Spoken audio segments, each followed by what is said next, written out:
We know that civilians are the primary victims of cluster munitions, both at the time of the attacks and for years after conflict has ended.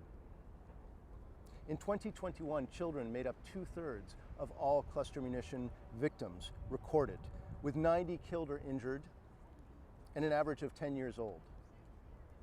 Let those numbers sink in.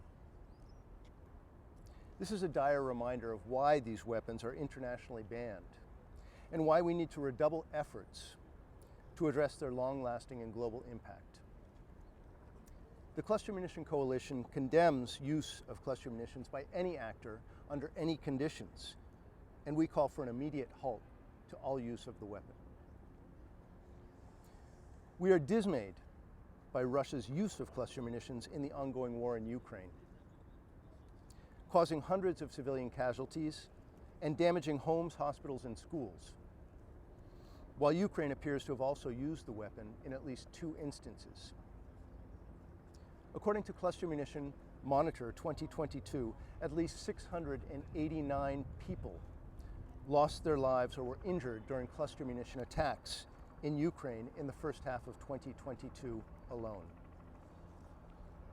At the recent meeting of states parties of the Convention on Cluster Munitions, states clearly reiterated that any use of cluster munitions is unacceptable, and they called for concerted efforts to promote its effective implementation.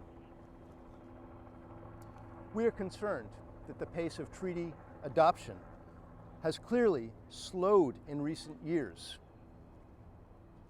In joining the Convention on Cluster Munitions, states make a critical contribution to upholding international law, reinforcing the stigmatization of cluster munitions, and putting an end to the long-term human suffering caused by these weapons.